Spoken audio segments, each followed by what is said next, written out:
বিরহ জ্বরে বহু ভেল ঘোর, ও রাঙা নয়নে বহে তপত হিল। মান, আপনারা এই মান কথাটার সঙ্গে কম বেশি সবাই পরিচিত। মান মানে কি গো? মান মানে আমরা কি ভাবি? অভিমান, তাই তো? হ্যাঁ, মান মানে আমরা ভাবি অভিমান। ঘরে ঘরে মান আমরা কেনা করি। যে সংসারে অভিমান নাই সেই সংসার কখনো পূর্ণ হয় না। আমার রাধা গোবিন্দের মান হয়েছিল তো আমরা মানুষ। রাধারানী তো বৃন্দাবনে মান করেছিলেন, কিন্তু মহাজন যে মান পদাবলিতে তিনি ব্যবহার করেছেন, এই মান মানে মর্যাদা। তাই মান বিরহ জ্বরে বহু ভেলা ভোর, ও রাঙা নয়নে বহে তপত হিল। তপত হিল।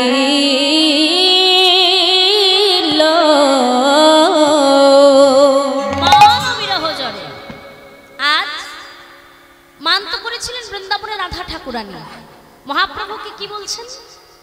মহাজন লীলা দর্শনকারী পদকর্তা, তিনি লীলার এক পাশে দাঁড়িয়ে গৌর হরির ভাব দর্শন করছেন আর লিখছেন। ভক্তমণ্ডলী, ভক্তিমতী মায়েরা, আমরা যখনই কোনো বৃন্দাবন লীলা আস্বাদন করি না কেন, তার আগে তথোচিত গৌর কথা আস্বাদন করি।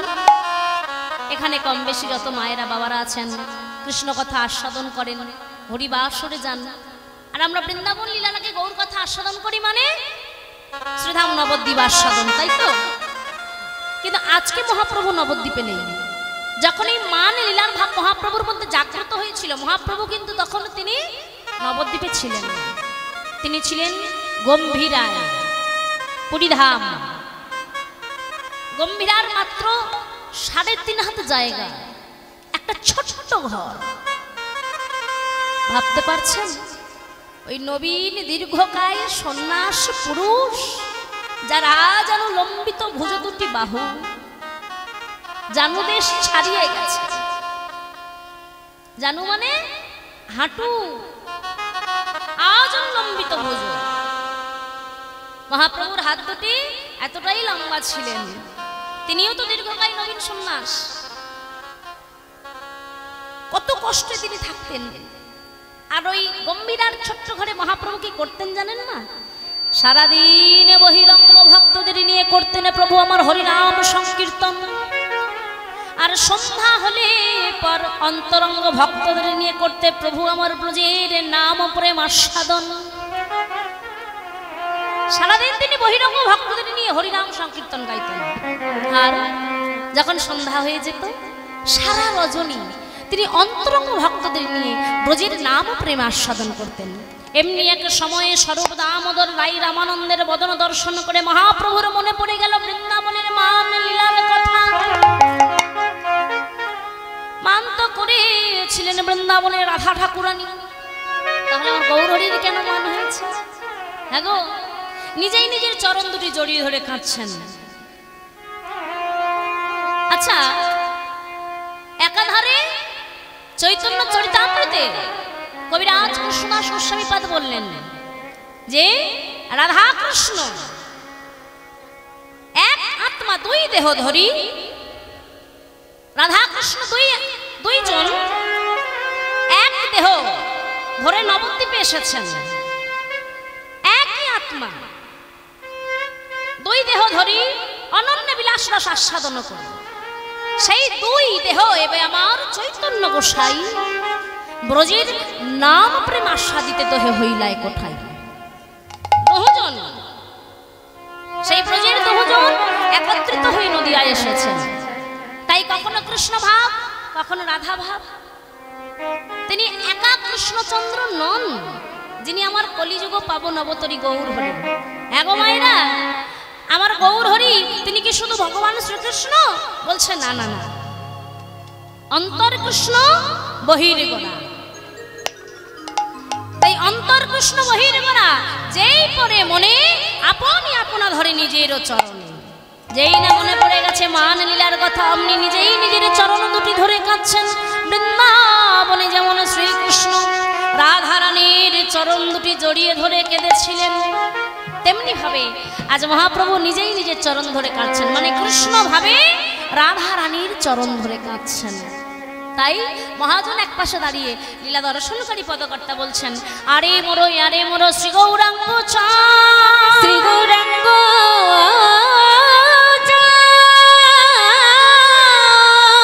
এই অখিল জীবের মন, জীবের মন লোচন ফাগ লোচনা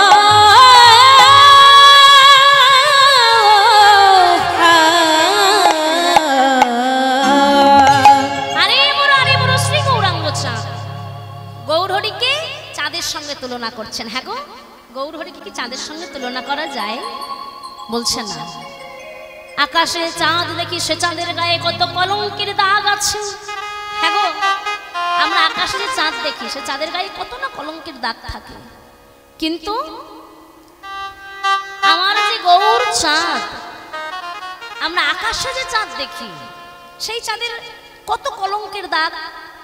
সেই চাঁদের উদয় আছে, অস্ত্র আছে, পক্ষাপক্ষ আছে, অমাবস্যা পূর্ণিমায় আছে, ক্ষয় আছে, লয় আছে, কিন্তু আমার গৌর চাঁদ, যার উদয় অস্ত নাই, ক্ষয় লয় নাই, অমাবস্যা পূর্ণিমা নাই, কোনো কলঙ্ক নাই, নিষ্কলঙ্ক চাঁদ। ইহ জগতে যদি কারোর জীবনে কোনো কলঙ্ক থাকে, একবার যদি হা গৌর তোমার হলাম বলে চরণ তলে লুটিয়ে পড়তে পারে, আমার এই গৌর চাঁদ তার জীবনের যত কলঙ্ক থাকে সব ধুয়ে মুছে তাকে উজ্জ্বল করে দেয়। তাহলে আকাশের চাঁদের সঙ্গে কি তুলনা করা যায়? বলছে না, আকাশের চাঁদের সঙ্গে কখনোই তুলনা করা যায় না। অখিল জীবের মন লোচন ফাঁদ, এই কথা কেন বললেন মহাজন? গৌরহরি কি শুধু মান লীলার ভাবে ভাবিত হয়ে কাঁদছে গো মায়েরা? বলছে না না না, এই কলির জীবের মনকে ধরবার জন্য প্রভু কাঁদছেন। কেন না, আমরা যখন মাতৃ জঠরে ছিলাম কথা দিয়েছিলাম, প্রভু গো আর কতদিন এমন করে থাকবো বলতে পারো? ঊর্ধ্ব পদে হেষ্ঠ মুন্ডে কৃমি কীটের দংশনে অন্ধকারময় জগতে আর যে থাকতে পারছি না দয়াময়, কৃপা করে তোমার ভবের আলোয় নিয়ে এসো। ভবের আলোয় গিয়ে তোমার নাম গুণগান করবো, তোমার পূজা অর্চনা করবো, তোমার সেবা না দিয়ে জলগ্রহণ করবো না। কিন্তু আমরা কি করলাম? আমরা এই ভবে এসে তো আপনজন পেলাম বাবা, যে আমার আসল আত্মার আপন যেজন তাকেই ভুলে গেলাম। ভুলে গেলাম দিয়ে আসা কথা। আচ্ছা বলুন তো, সন্তান যদি অকৃতজ্ঞ হয়, পিতামাতা কি কখনো অকৃতজ্ঞ হতে পারে? সন্তান যদি ভুল করে, পিতামাতা কি কখনো তাকে দূরে ঠেলে দেয়? কখনো নয়, কোনো দিনও নয়। ইহ জগতে অনেক আছে, দেখবেন আমার কত মা, কত বাবা কত কঠোর পরিশ্রম করে, এমনকি লোকের বাড়ি কাজ করে, পরিশ্রম করে, মাঠে খেটে, ঘাটে খেটে একটা সন্তানকে কত কষ্ট করে বড় করে তোলে। এবার সেই সন্তান যখন বড় হয়ে প্রতিষ্ঠিত হয় সমাজের বুকে, বেশিরভাগ ক্ষেত্রে কি হয় না, নিজের স্ত্রী পুত্রকে নিয়ে সেই হতভাগা পিতা, হতভাগ্যহীন মাতা, তাদেরকে দূরে সরিয়ে দিয়ে নিজের সুখের সন্ধানে চলে যায়। ওগো, এমন যদি কোনো পিতামাতার সম্মুখে পড়ে, তাকে জিজ্ঞাসা করবেন একবার যে হ্যাঁ গো মা, তোমার সন্তানকে না খাইয়ে খাওয়ালে, এত কষ্ট করে বড় করলে, লোকের বাড়ি বাসন মেজে, ঝাঁট দিয়ে, ঘর মুছে, তাকে দুবেলা অন্ন জোগালে, তাকে বড় করলে, সরকারি চাকরি করছে, সে তো তোমাকে একবারও দেখলো না। হ্যাঁ গো, তুমি যদি, তোমার যদি বলা যায় তুমি ভগবানের কাছে তোমার সন্তানের জন্য কিছু চাও, তুমি কি চাইবে মা? যদি প্রকৃত মা হয়, সেই মা কি বলবে জানো? বলবে ওগো ওগো বিধাতা, আমি তো তোমার কাছে কখনো ফলের আশা করিনি। সন্তান তো ভুল করতেই পারে, আমি তো মা, আমি 10 মাস 10 দিন তাকে গর্ভে ধারণ করেছি। সন্তান তো ভুল করতেই পারে, কোন সন্তান যদিও বা হয়, কো পিতামাতা তো কবু নয়। তুমি ওকে দুধে ভাতে রেখো দয়াময়, ও যেখানেই থাকুক না কেন তুমি ওকে ভালো রেখো। তা আমার গৌর হরি হলেন বিশ্ব জগতের পিতা, আমার গৌর হরি হলেন বিশ্ব জগতের পিতার, আমরা তার সন্তান, আমরা তো ভুল করতেই পারি। তাই বলি কি গৌর হরি কখনো আমাদের পরিত্যাগ করেছে বাবা? কখনো করেননি। ভেবে দেখেন, একটা সন্তান যখন মাতৃ জঠরে জন্ম নেয়, যখন সে ভূমিষ্ঠ হয়, হঠাৎ করে পৃথিবীর বস্তু সে আহার করতে পারে না, তার জন্য একটা ব্যবস্থা করে দেন আমার মহাপ্রভু। যেই না সন্তান ভূমিষ্ঠ হয়, সঙ্গে সঙ্গে মাতৃস্তনে স্তনদুগ্ধ ভরিয়ে দেয়। কি মায়েরা দেয় না? একটা সন্তানের নিরাপদ স্থান হলো তার মায়ের কোল। ওগো, তবুও কি বলবো আমরা গৌর হরিকে, ওগো দয়াময়, তুমি আমাদের জন্য তো কিছু করলে না। আমরা কাঁদি, প্রভু গো, ধন দাও, মান দাও, যশ দাও, আরো দাও, আরো দাও, আরো দাও, আর কত চাই গো? কখনো তো তাকে আমরা দিই না কিছু। তবুও প্রভু আমাদের ক্ষমা করে চলেছেন, কেন না তিনি জগৎ পিতা। সন্তান যদি কু হয়, পিতামাতা কখনো কু হতে পারে না। তাই তিনি কাঁদছেন, অখিল জীবের মনোলোচন ফাঁদ। কলির জীবের মনকে ধরবার জন্য তিনি ফাঁদ পেতে বসে আছেন। কবে কলির জীবের মন একটু একটু করে কৃষ্ণ নামের পথে আসবে, কবে হা গৌর বলতে নয়ন জলে ভাসবে, কবে প্রাণ গৌর তোমার হলাম বলে আমার চরণে এসে পড়বে। তাই কলির জীবের মন মৃগীকে ধরবার জন্য মহাপ্রভু ফাঁদ পেতে বসে আছেন, আর বলছে, ওই কলির জীব কবে তোমরা আসবে? ওগো, আর কতদিন মায়ার বালিশে মাথা রেখে ঘুমাবে? আর তো সময় নেই। চেয়ে দেখো, তোমাদের জীবন আয়ু যে অস্ত্রমিত হতে চলেছে। পশ্চিম আকাশ চেয়ে দেখো, এই পার্থিব জগতের সূর্য পূর্ব আকাশে উদয় হয়, পশ্চিম আকাশে অস্ত যায়। অস্ত গেলে কি আর ফিরে আসে না? বলছে হ্যাঁ, পরের দিনে প্রভাতে আবার সেই সূর্য পূর্ব গগনে উদয় হয়। কিন্তু একবার যদি আমাদের এই দেহ সূর্য অস্তমিত হয়ে যায়, আর যে কখনো কোনো দিন কোনো আকাশে উদয় হবে না। তাই ওগো, সময় থাকতে থাকতে সদ্গুরুর চরণ আশ্রয় করে হা গৌর বলে গৌর নামে মেতে যাও, দেখবে একদিন তোমায় গৌর হরি কৃপা করবেই করবে। তাই গৌর হরি কলির জীবের মনকে বুঝতে পারছে না। কবে তারা হা কৃষ্ণ বলে নয়ন জলে ভাসবে, কবে তারা এসে বলবে, হে গৌর হরি, হে গৌর হরি, আমার বলতে যা কিছু আছে সব তোমায় দিলাম, সব তোমায় দিলাম, যেন চরণ ছাড়া করো না। গৌর হরি ফাঁদ পেতে বসে আছে। হে কলির জীব, তোমরা এসো, তোমরা নামের মালা গলায় পরো। কিন্তু আমরা কলির জীব, সহজে কৃষ্ণ নামের পথে আসবো না। তাই মনোমৃগীকে ধরবার জন্য গৌর হরি ফাঁদ পেতে বসে আছেন। তাই তো তিনি কাঁদছেন। মহাজন বললেন, প্রেম জলে ডুবু ডুবু, প্রেম জলে ডুবু ডুবু, প্রেম জলে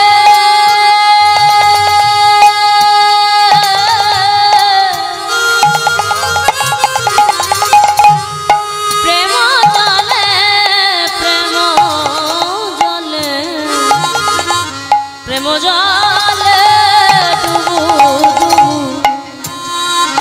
আই প্রেম জালে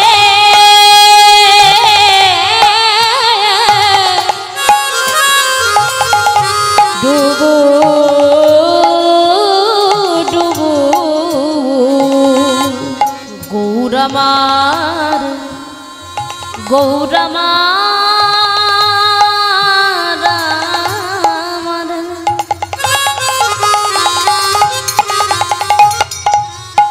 গৌরমার গৌর আমার, আমি গর্ব করে বলতে পারি গৌরমা, কিন্তু আমরা গৌরের হলাম কিনা জানে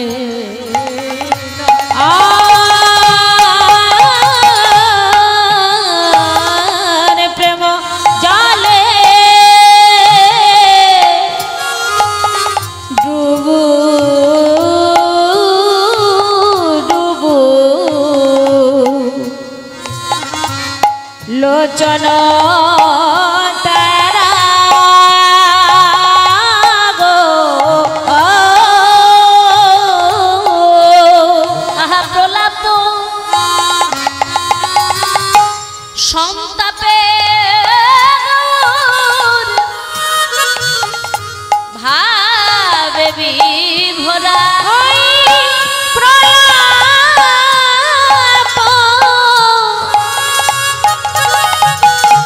সংতাপে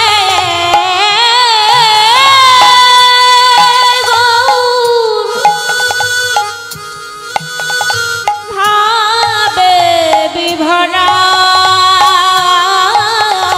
ভাবে বিভরা। আজ গৌরহরির ভাব কোনো ভক্ত বুঝতে পারছেন না, সবাই চরণতলে বসে আছে, প্রতিদিন ব্রজের নাম প্রেম আস্বাদন করেন। আজ মহাপ্রভু কেন নিজেই নিজের চরণ ধরে কাঁদছেন? ভক্তগণ বলছে, প্রভু গো, প্রভু তুমি কেন এমন করে কাঁদছো? যেই দেখো আমরা তো সবাই তোমার চরণতলে বসে, তুমি প্রভু আমরা তোমার দাস, কেন কাঁদছো বলো? প্রেম জলে ডুবু ডুবু লোচন তারা। গৌরহরি এতটাই নয়ন ধারা বইছে, নয়নের ধারা, নয়ন হতে বদন কমল, বদন কমল হতে বক্ষ কমল, বক্ষ কমল হতে নাভি কমল, নাভি কমল হতে চরণ কমল, চরণ কমল হতে ধারায় ধারা ভেসে যাচ্ছে। কেউ বুঝতে পারছে না গৌরহরি কেন কাঁদছে। সবাই বলছে, প্রভু গো একবারও বলো না গো, একবারও বলো কেন তুমি এমন করে কাঁদছো, তোমার চোখে জল। গৌরহরি সবার বদন পানে তাকিয়ে দেখছে, তোমরা তো কেউ আমার মরবি না, তোমরা কেউ আমার মরবি না, তোমরা কেউ যদি আমার মরবি হতে, আমি আমার মনের কথা তোমাদেরকে বলে আমি একটু শান্তি পেতাম। তোমরা আমার মন বুঝতে পারো না। গৌরহরি কাঁদছে, সবার দিকে তাকাচ্ছে, কিন্তু কেউ গৌরহরির ভাব বুঝতে পারছে না। সবাই অপলক নয়নে তাকিয়ে আছে, প্রভু কেন কাঁদছো একবার কৃপা করে বলো। মহাজন লীলা দর্শনকারী পদকর্তা তিনি এক পাশে দাঁড়িয়ে বললেন, মহাপ্রভুর মন বোঝার মতো ক্ষমতা সবার হয় না গো। যে হইল মোর দুঃখ কি বলিব কায়, এই মজুমান জীবন জীবন হইছে জুড়ায়, কইছে